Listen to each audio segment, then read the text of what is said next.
Today, we celebrate Black Philanthropy Month with Mide Akerewusi and Ade Oguntoye.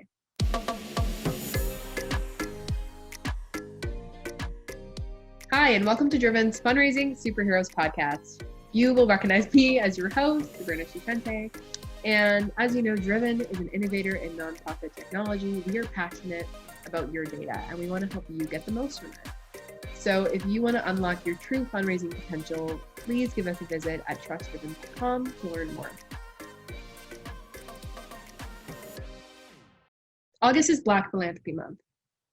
It's a time to celebrate our Black and Brown colleagues and acknowledge that there's still a long way to go before we reach true equality within the sector.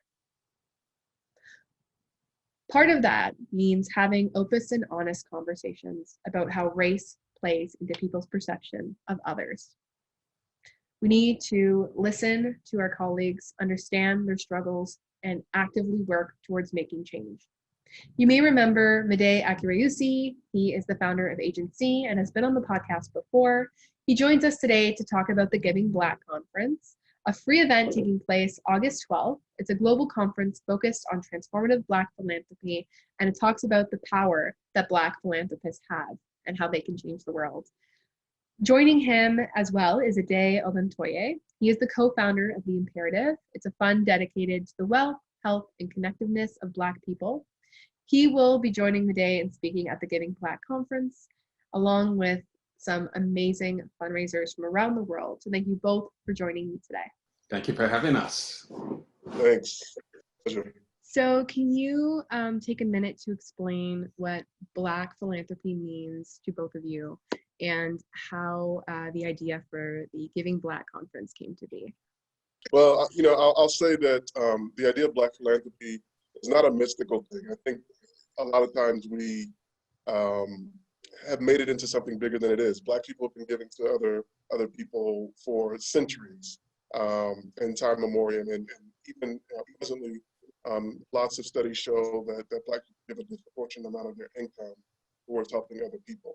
I think what we're talking about now with this idea and this concept of Black philanthropy is this intentional Black-led movement to support Black people in the same way that white-led philanthropy has been giving.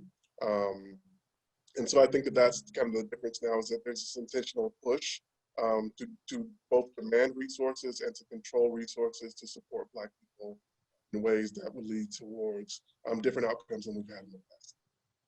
Fantastic. So it's taking that shift from kind of informal philanthropy to more formal philanthropy. Yes, and I think it's been formal too, but it's been quiet. So we've said it quietly amongst ourselves, those people who worked in philanthropy. So I think now we're being outspoken. The times have called for a different level of intentional calling out of systems. And so I think that that's kind of the difference now, is that we don't have to be quiet about it anymore. How about you, Mide? What does Black philanthropy mean to you? Well, I grew up in a philanthropic household. My mother was and is a tremendous example of giving.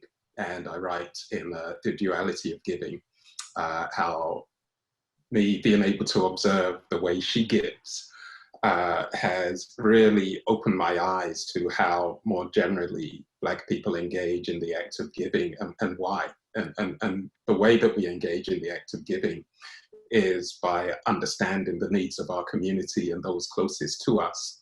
And then the action is born out from giving, not of our profit or surplus, but directly from the whole of what we have. And I think that for me is such an important and interesting perspective of Black philanthropy, that it is very intimate, it is very personal, and often I think, to your point, it's not recognized in either its informal application, which we're involved in every day, through remittances if we're sending money back home, through helping our neighbors if our neighbors need support with finances for health or education or housing. And I think for me, you know, that element of Black philanthropy is something that we're very excited to amplify through the Giving Black conference. How did you begin planning for the Giving Black conference? I know you have a fantastic panel of speakers. Ade is one of them. How was that process? How did you pick who was going to come and talk?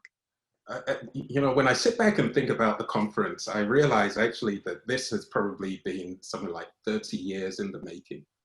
As I said, you know, I grew up in a philanthropic household, and particularly when I reached adulthood, I was always very curious about what giving and philanthropy meant.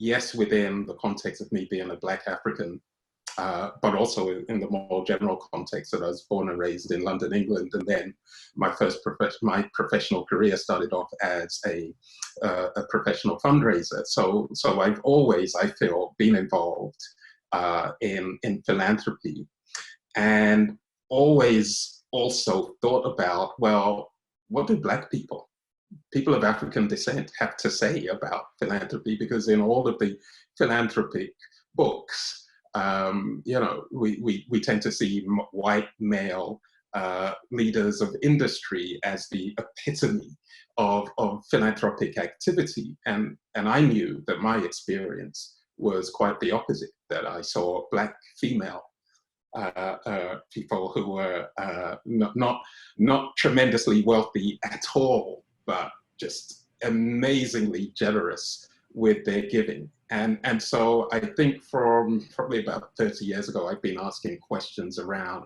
how do we amplify the voice of people of African descent who every single day are engaged in acts of generosity. And I think it came to culmination for me just by really wanting to celebrate the Black Philanthropy Month in the month of August, and then thinking, well, this could be just a Canadian conversation, but actually I know, because philanthropy is just so systemic throughout people, the diaspora and on the African continent, that actually we could bring people from the African continent and Africa's diaspora in the USA and the UK together, as well as Canada, and have a broader, almost pan-African discussion about giving. So that's how the idea came about. Yeah, because it's such a different experience, not only from your cultural background, but where you're residing currently. Because I'm sure, and I can speak for the States, you can speak for Toronto, you have Camila Pereira coming on from Brazil. So it's an incredibly diverse panel, and I'm sure that each place has their own values, priorities, methods of giving, philosophy around philanthropy. A recent article in the New York Times kind of spoke on exactly what some people were experiencing, and the idea that COVID's ending, so we're going to go back to work. And there is a lot to say about philanthropy as a whole and the act of giving, but I think that a lot of change has to start within organizations. And this study that the New York Times reported about found that 97% of Black respondents in the US did not want to return to work, an in-person work environment, because they said that it brought a lot of challenges like microaggressions, pressure to conform to white standards of professionalism, as well as high rates of workplace stress and burnout. I remember one quote that stood out to me is one fundraiser said, she's like, I just want to go into work and not have to worry about like explaining my hair. And it was just like a simple everyday luxury that she's like, I just don't want to have to talk about it. I don't want to, you know, tell people not to touch it. And I was like, that's something that I never experienced. So, you know, obviously you guys as Black fundraisers can speak for your own experiences. Mide, you wrote about being a fundraiser and collecting courage. Ade, you have an article that, or sorry, Ade, you can also speak to your experience as well. But I just want to know, how does this study align with, you know, your experience? You know, I think it's interesting. I think there's two parts to it. One that's articulated in the article, and one that I think is an undertone. You know, I think that when there's been opportunities for Blacks in philanthropy, and I'll be careful to speak for a whole country, you know, and an experience of a people in a country. But when we have had opportunities to come together at different conferences, and the Black contingent gets together, those expressions of having to feel like you have to prove yourself, or that you are an outsider, regardless of what your position is, that the money is not yours to give out, that you don't have the authority to do so, that you should be on the receiving end of it as opposed to the one giving. Those kind of sentiments come out. So I think that's one part of it that people feel. I think the other part of it too, this idea of going back to work, it's not just the idea of going back to work after COVID. It's the idea of going back to business as normal. Because COVID coincided with George Floyd, Breonna Taylor, Ahmaud Arbery, and a host of other Black people who were murdered by the system, philanthropy, many people's organizations allowed them to do different things. They allowed them to give to organizations that they wouldn't normally be able to give to. They allowed them to support Black people in ways that they weren't able to support in years before.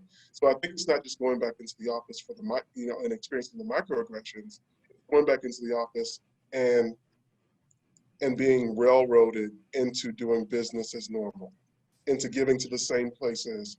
Because there's a sense of autonomy when you're doing it from home, when you're able to have conversations and not be in meetings where people say, well, this organization has a history of doing this and has a history, and we know that that history has not been supporting of Black people. History has led to the outcomes that we have right now. So I think it's more than just its pull on our individual and our individuality, but it's also this feeling of having to conform, this feeling of having to be schizophrenic, to have these feelings at home of people that you should be supporting, of things that you should be supporting, and not being able to express those things at work. And so I think that's the other part of it too, is that people have just seen that there's a slippery slope.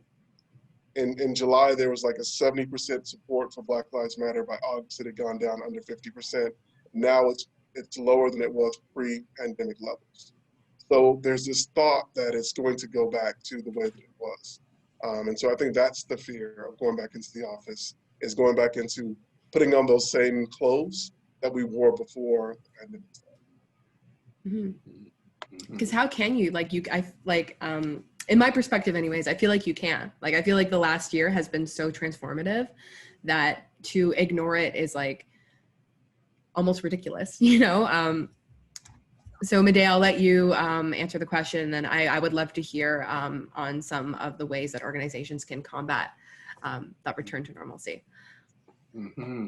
Yeah, I really empathize with my Black brothers and sisters who kind of expressed the degree of where it is and the absence of safety and feeling secure in the workplace, and that clearly is based on their experience of aggression and oppression in workplaces. I'm not surprised they don't want to go back. How many of us, Monday to Friday, or even over the weekends, would want to enter a work environment that was hostile to our presence? And I think what we need to change is this idea of white space, which is the idea that actually, the space is built for the majority and not for people who represent other ethnic, religious, or cultural or racial backgrounds. And that for me speaks also to equity. And I have a feeling that if workplaces were more open, more inviting, fairer places, respectful places for Black people to occupy, we wouldn't have such a hesitancy in terms of wanting to go back. So I think this is a reflection of the perception by Black people that there is a total lack of equity in most workplaces. And that's the issue that I think we need to address, that employers need to address as well. How do you make workplaces safe for Black presence, for the presence of people of all cultures, religions, ages, genders, sexual orientations? How do we create cohesive work environments that are respectful and inviting of all, not just one cohort? Definitely. And Ade, I think your co-founder, Alexandra Bastien, she wrote an article on your website talking about investing in Black leaders for the long haul. And I think she did the perfect job in explaining what needs to be done. To summarize for those listening, she made an excellent point in saying that those who understand equity understand that people closest to the problem are the ones closest to the solutions. So it's clear that Black and Brown voices have to be present, and they need to be a part of the conversation, and they have to have power. So if we do want to create change, how do we do this in communities with little to no BIPOC representation? Because what I'm finding is that there's a lot of organizations that have a lot of white faces in leadership. So how do they begin to create change when there's probably no diversity in the company itself? Where do they go? I mean, there's some hard answers that we have to have, hard questions that we have to ask. Are people willing to give up power? Is it just about maintaining an organization, or is it about achieving these equitable outcomes that Mide was just talking about? We are talking about achieving equitable outcomes. Then we have to recognize that the systems that we live under were built by oppressing Black people. That's the long and the short of it. Whether we're talking about Canada, whether we're talking about the United States, whether we're talking about Europe, these systems were built on the backs of indigenous populations and of Black people. And if we are not willing to even have that conversation, then we can't have the change that we want to see. If we're not willing to start there, like that's the starting point. That's not the end point that we've made that acknowledgement. So if we do need to make those, if we do understand that the oppression that the systems were built on still exist today and still manifest themselves today, then we have to have different solutions. So we have to be willing to say, are we willing to give up power, resources, and share those things with those that are most impacted? Are we willing to trust people and say that we trust Black people with the resources? Because that's not something that philanthropy has said at large. We know the percentage of money that goes towards Black-led organizations. It's not because they're less qualified. It's not because they're worse run. It's because there's a lack of trust. There's this idea of take-caredness. There's this idea of second-class citizenship that's inherent in the way that we give. It's inherent in the way that we measure organizations' progress. And so I think we have to ask those tough questions. We have to be willing to ask those tough questions and come up with the solutions that those questions demand. Yeah. It's a beautiful tie-in, Ade, because I would say that if there's one thing that the Giving Black Conference is about, and we're trying to showcase, it's Black economic empowerment, which links directly to what you were saying, that I think our current systems and structures in the Western world certainly have a legacy, and I would say not just a legacy, but a kind of perpetual effect on really subjugating Black people and indigenous people.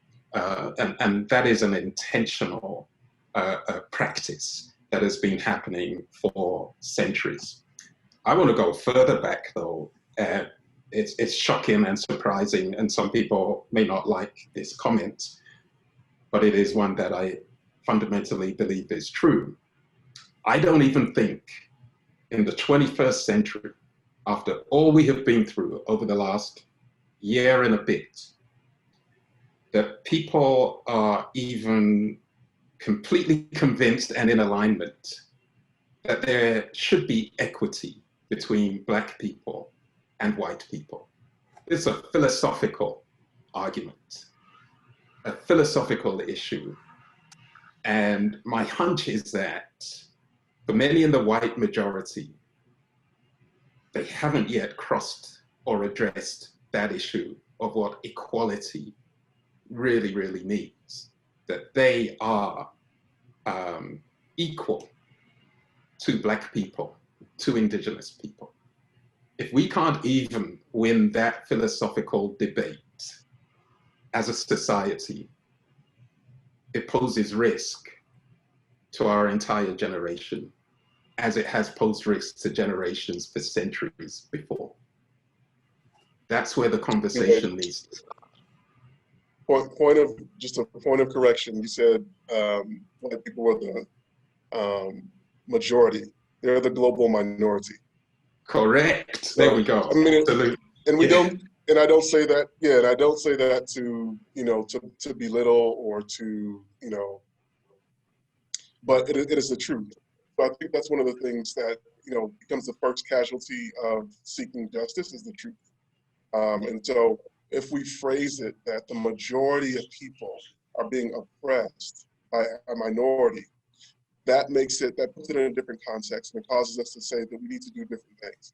And it's not necessarily just, I use the word sharing resources, because language is so important, right? Language is really important.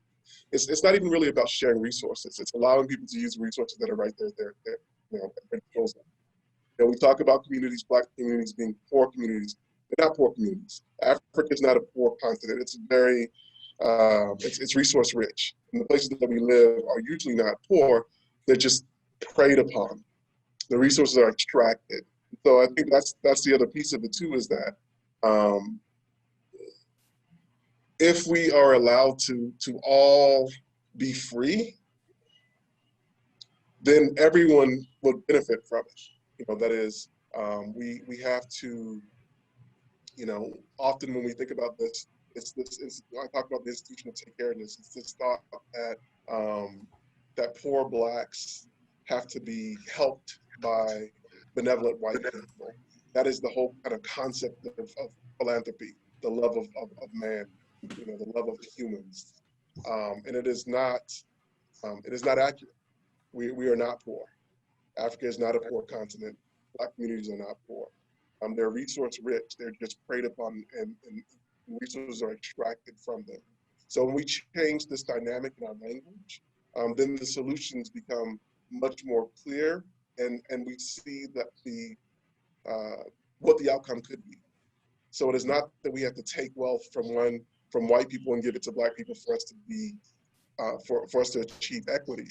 It is that we need to remove the barriers, the brilliance that's been interrupted by these systems that don't allow us to do the things that we know that are necessary for our surviving, thriving, and for equity. So when we change the language, when we change our lens and our perspective, we actually see how removing those barriers from Black people can lead to those differences. Mm-hmm. So it's really giving them that platform just to continue what they're doing, but just amplify it. So sharing the space, which is kind of going back to what we were talking at the beginning of the conversation. So it's not about taking away, it's about amplifying, and then also, checking our inner biases, making sure that we are questioning things that were taught to us before. Mide, as you were saying, it's been a long history. I'm sure, especially people who aren't used to seeing a lot of diversity in their organizations, in their communities, maybe even in their cities. It's important to question, why is that? Has this affected how I perceive power? Will this affect how I treat my coworkers? So I guess my question for you guys is, how do we begin creating that change within the people around us? What are the questions you suggest people ask themselves as allies in order to become more bias-free in their daily lives? Ade, would you like to start, and then we'll go to Mide second? Sure. So I guess I would question even what allyship is. I think I would prefer an advocate to an ally, because an ally could be passive. An advocate is necessarily promoting something. And so I think it's in the same way of saying it's not enough to be anti-racist. We need you to be pro something else. But I think that being willing to, if you know that you're in a space that has not been open to Black people before, opening that door a little wider is one thing. So this active step there, giving resources, unrestricted resources, because it sends a message that you trust that the person who has those resources knows what to do with those resources. And then I think the final thing is interrogating laws, policies, and practices, both within your organization and then civically.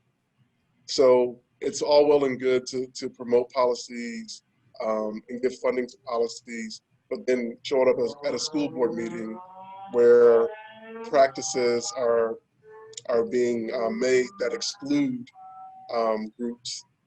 And so your children will never see people that are outside. So it just kind of, it has to be in all parts of your life. It can't just be, we're going to do this at work, but at home it's going to be status quo. At home it's going to be, you know, I just surround myself in the same bubble. I want to talk about the status of Black people. We are donors. We are employees. We are taxpayers. And we are consumers, to name just a few. But when we look at the flows of revenue into Black communities, governments seem to be quite reluctant in using our own tax dollars to support our communities. Corporations seem to be quite reluctant to use the profit we help them make to invest in our communities as consumers. And as employees, there also seems to be some reluctance to really appreciate and identify the contribution we make with our intellectual property that helps these profits to be made. So I'm not talking about handing out money. What I'm talking about is the proportionate distribution of wealth that we all help societies and governments and corporations make. When we spend, what comes back to us? And I think you would know, Sabrina, that a recent report, the unfunded report, indicated that 0.7% of all foundation income in Canada is directed towards Black-led, Black-serving or charities. That's hugely problematic if you look at how these foundations were set up.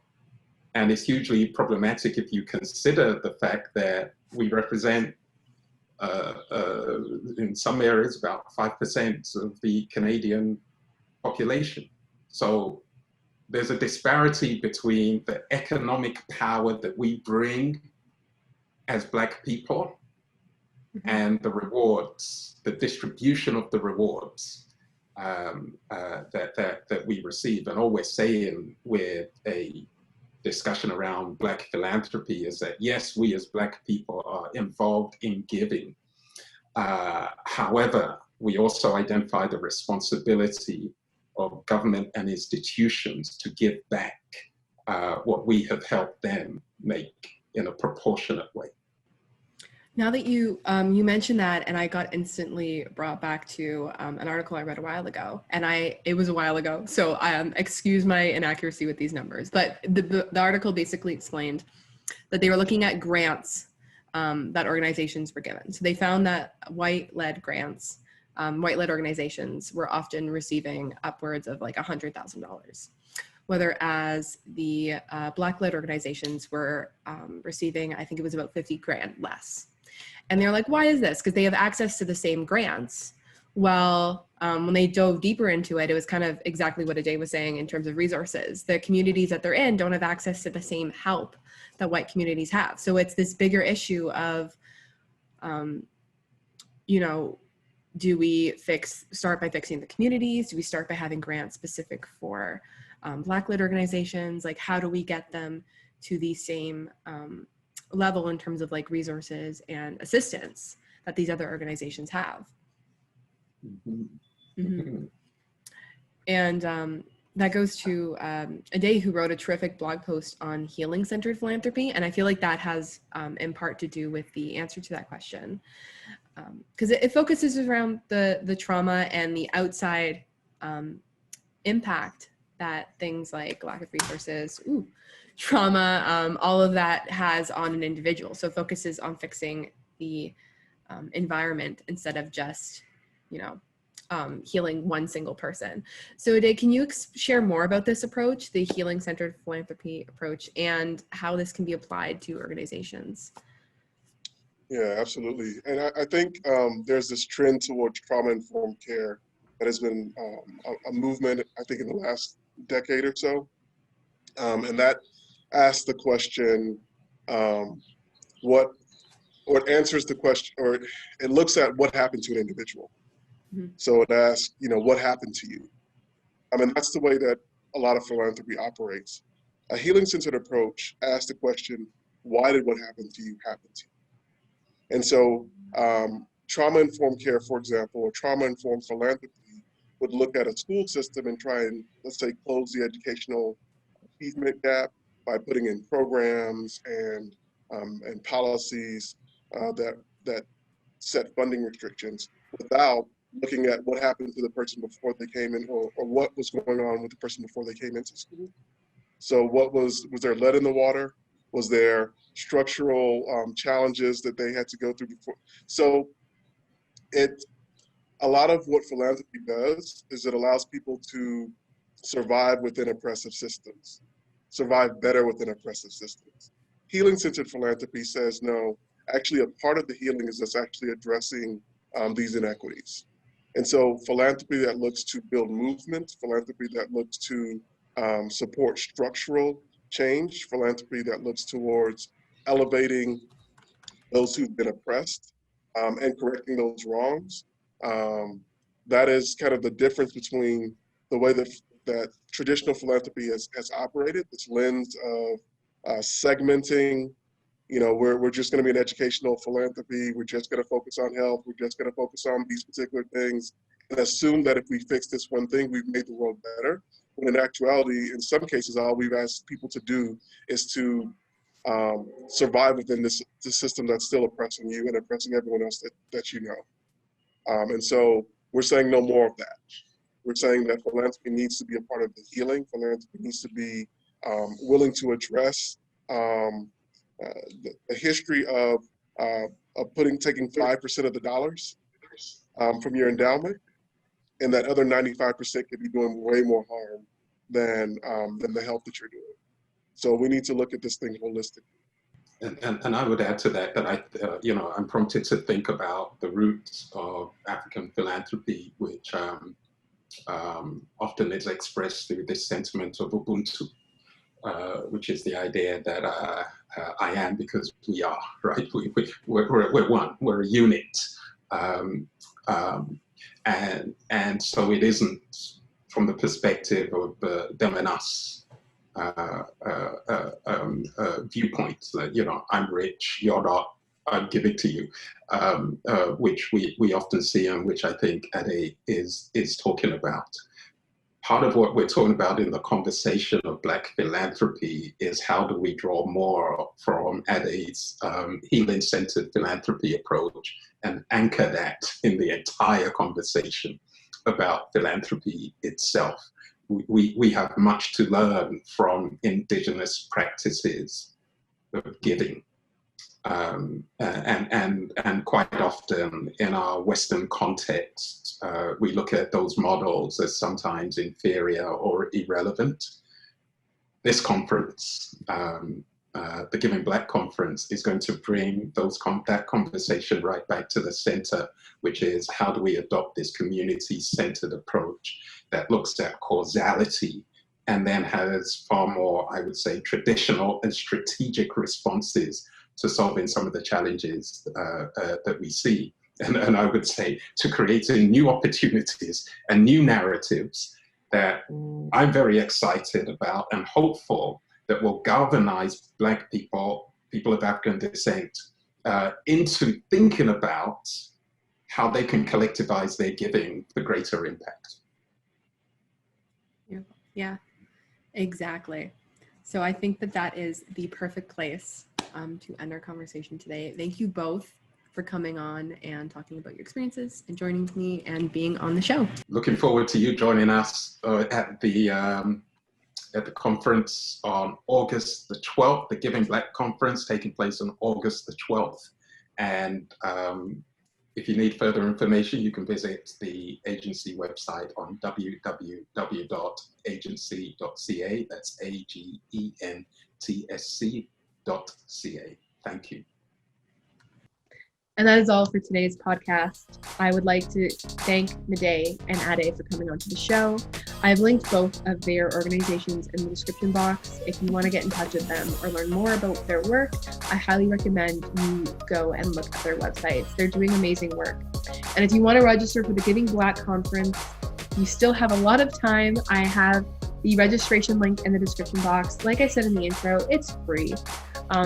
It's a really great opportunity for you to learn about the experiences of your colleagues and how you can create positive change in the industry. So I cannot recommend enough that you sign up. I know I will be there. So again, you can find that link in the description box. As always, thank you so much for listening. If you'd like to learn more about Driven, you can visit us at trustdriven.com, and we look forward to seeing you next time.